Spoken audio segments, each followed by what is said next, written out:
Well, we've been having a really good time this month looking at how all the ways that love shows up.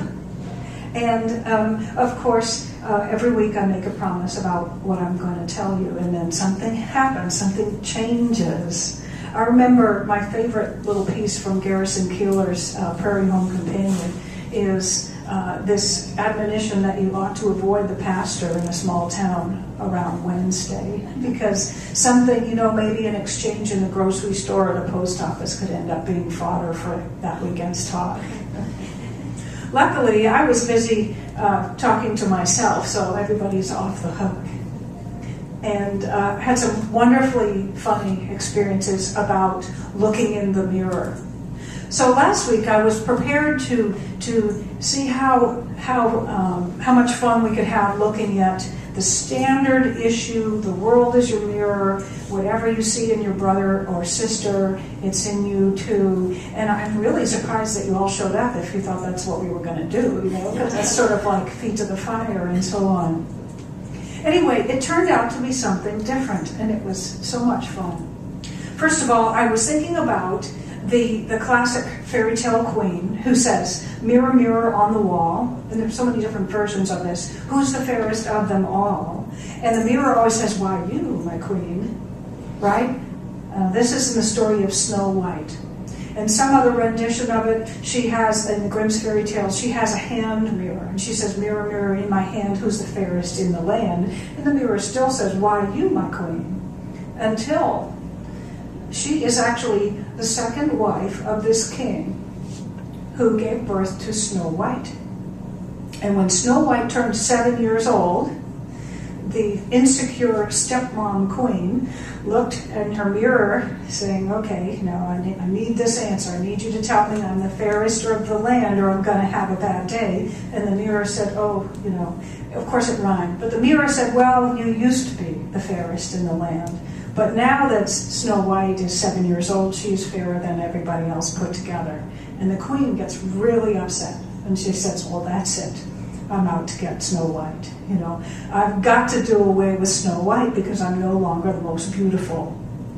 Now, in the center of of course, I went for the Wikipedia encapsulation of the story, is the fact that the mirror cannot tell a lie. It says right in there that the magic mirror always tells the truth. And that's the part, no matter whether we're living a fairy tale or not, which is true for each of us, a mirror can only reflect back exactly what is projected onto it. It can do nothing else. So, in our lives, at this point, we're a bunch of people who have checked out metaphysics. We've checked out psychology to some lesser or greater degree. We understand that there's some relationship between what's in here and what's out there. So this concept that the world is somehow reflecting back to us is not new. And yet, what we do with it is sometimes we generalize, we overgeneralize and say, "Well, that can't be so, because this really big thing over here involves more than just me, and I don't know, I think it's a bunch of bunk." Or maybe it's sometimes true and it's sometimes not. So one of the things that occurred to me was to look at this in a much more day-to-day kind of way, and a much more intimate kind of way. For each of us to look at the world as our mirror, just in a general, going through my day kind of way. Because it's possible that in grasping the concept and getting comfortable with it, and maybe even having a little mastery around it, then each of us might choose to venture further out with that awareness into some other aspect of our lives. Since we're dealing with infinity, and there are way over 6.5 billion of us on the planet now, and there's the collective and so on, how about if we just stay right here? Just look at this concept in a real simple way. So, we do know that mirrors reflect. That's all that they can do. 24 hours a day, 7 days a week. They can't say, "Well, she's not looking so good. I think I'll tell her tomorrow," Or, "He's had a tough day. I think I'll wait till later to show him this one." It is in the now moment. There's no editing, nothing held back. It is simply always a straight reflection. We know that's true when we look in a mirror. unless it's one of those funhouse mirrors that's got some sort of warp to it or something. And I'm sure that someone with a lot of imagination could probably do a talk on what all that means. And again, we're going to keep it simple. So we're going for your standard issue reflection here. So we know that life is like a mirror, that it reflects back to us, and that it doesn't edit, it doesn't wait for a better time, it doesn't search for the perfect words, it just says, here you go. Nothing personal. Here you go. So we've got that down. Okay. Well, for some of us, one of the things that might happen is that we'd say, gee, I hadn't thought of that. That's pretty amazing. I'll look into it. And I'd say possibly more of us in the room would say, I really don't want to think about that. I don't want to think about that because what does that mean? Oh, that means I might have a lot of work to do. I might have some things to look at that I have chosen not to look at, which are still staring me in the face.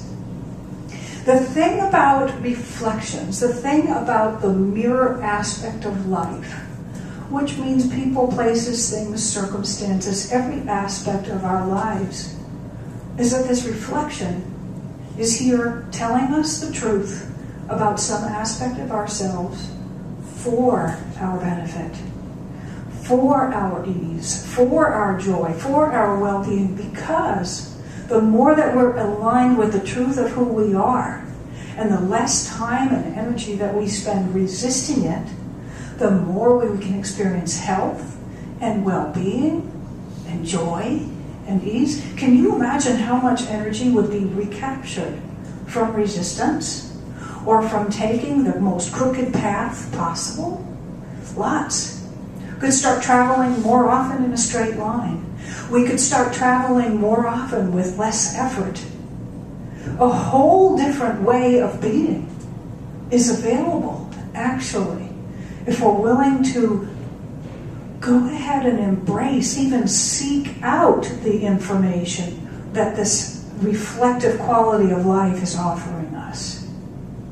So I thought I'd take a little scenario that brings it back home. And this is really funny because I wrote this one down either yesterday or the day before, this particular scenario, and then I went about that day. Okay, and like that, what was that? Senator? Yeah. But it wasn't a bottle of Zephyr Hills. Oh, well. Isn't that, nobody's going to give me a hard time for taking a sip of water. Oh dear. Okay, so the funny thing was I wrote this down, then I went about my life. I came back to edit and, and sift through this material, and I'm like, oh my God, I just did that. So that's confession number one. So imagine, just each of you pick your own scenario. You've got something that you're going to go do, and you're really excited about it, and you've been looking forward to it. And you're just thinking, yeah, I love this stuff, and I'm gonna do this thing. And maybe there's this little voice that said, I probably shouldn't. It might be foolish for me to take all this time and spend this money in this way, but I'm going for it. And so you carry on about your preparations, and maybe, you're thinking about who you're going to meet there and what you're going to do and stuff like that. And life goes on. There are other things that you're attending to in the meantime. And then the day comes. It could be a concert, it could be a vacation, it could be a class you're going to take. I don't know. It could be anything. Maybe a new sport, a trip to the gym or something like that. You think, okay, now I've got to be there at this time, and I'm supposed to wear this kind of clothing for this thing, and I need to have some cash in my wallet, and it's this far away, and it takes this long to get there, and Susie's going with me, and we need to be seated by such a time. Whatever the case is. Okay. So what happens? The time of reckoning, the day arrives, and what happens? You start to get dressed. And getting dressed, the simple act of getting dressed has never been more complex, more frustrating, more complicated, unsatisfying, not working. Watching the clock, it's barely happening on time. And then what? Oh no, I forgot I'm going to have to stop at the ATM because I need to have cash in my wallet for this thing, and it just slipped my mind. So now I'm running late, but it looks like I need to leave early. Whoa, okay, we're in a little bit of a bind, right? What's next? Let's see. How about the gas tank? Oh, I forgot, I was just so busy and so preoccupied. It looks like I'm going to have to leave early, stop at the ATM and get some gas on the way, and then get out to the end of your driveway. Maybe they're doing some construction. I know they're paving US 1 right outside our gate. Okay, so what else? Let's just say that the simple act of following through on this thing that you thought you decided you wanted to do is fraught with complications.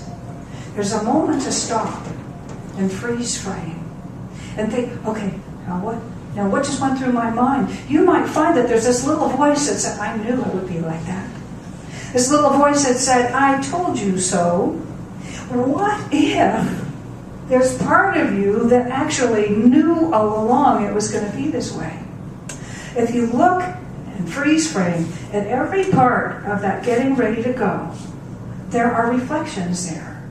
Mirror images of beliefs, of ideas within you that were actually unresolved, that were not clear, that were not 100% on board, and so you couldn't fully support yourself. You couldn't be in alignment with the easiest way to get from A to B, and I'll tell you what it was. First of all, you have all of those things that you would have thought about really clearly in advance and taken care of if you were 100% on board with this choice.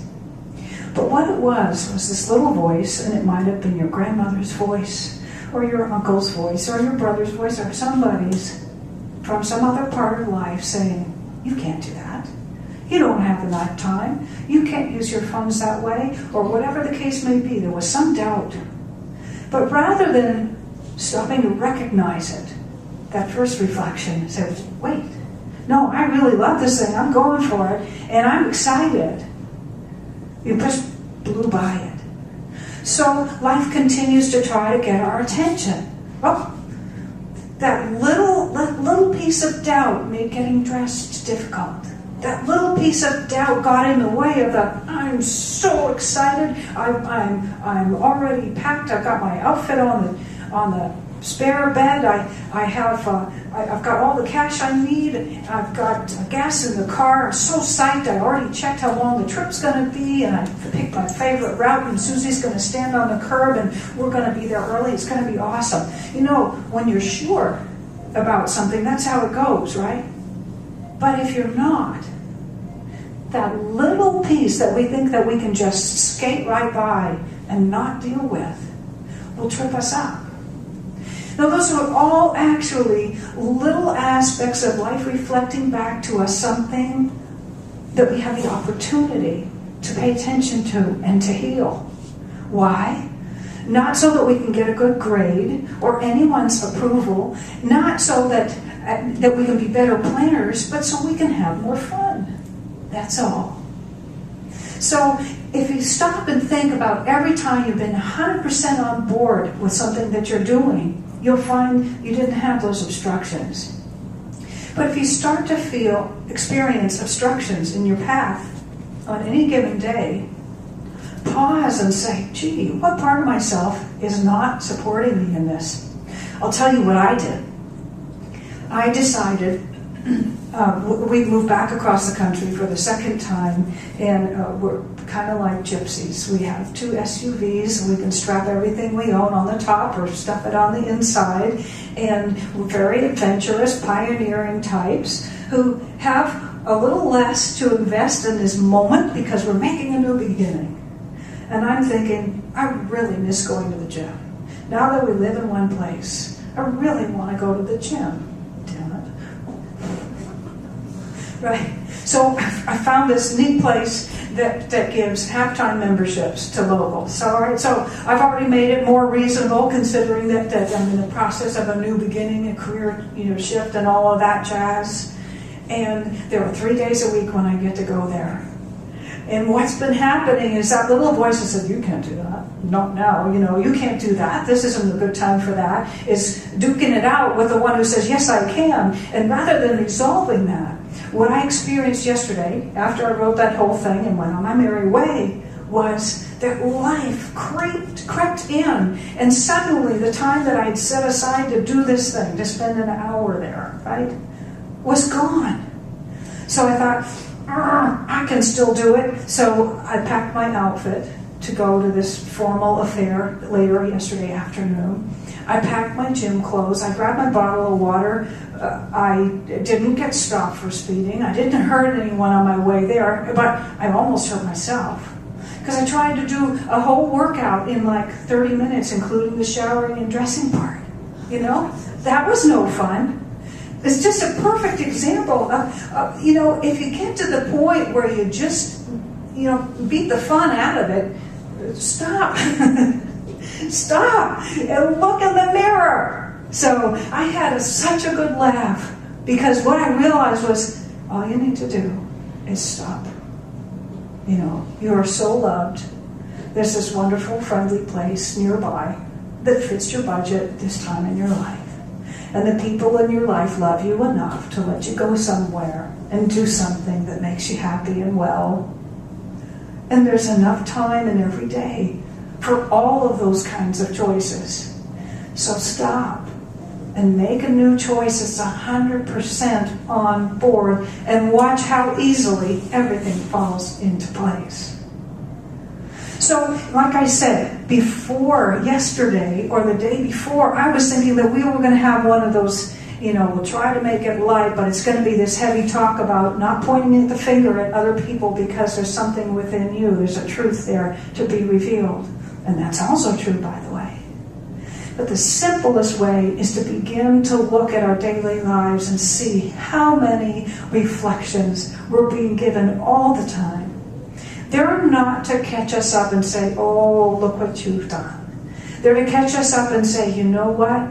There's more good for you to experience than you're allowing yourself today. And it's right here. All of the signposts, all of the indications, everything you need to know is being brought to your attention right here. A lot of people back in, I lived in Asheville, North Carolina, and we used to say, it's up to be healed. It really is. It is up so that we can decide again what something means and put it in a different file drawer, under a different label, and have a different experience. So when things get stirred up, they're just up to be healed, to be reevaluated, and that's what mirrors do for us.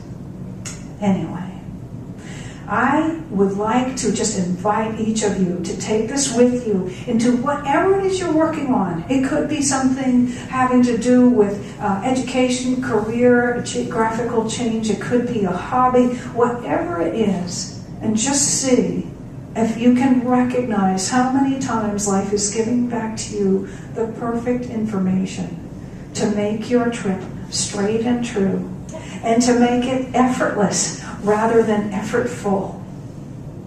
That's what it's there for. It's there for you. Thank you.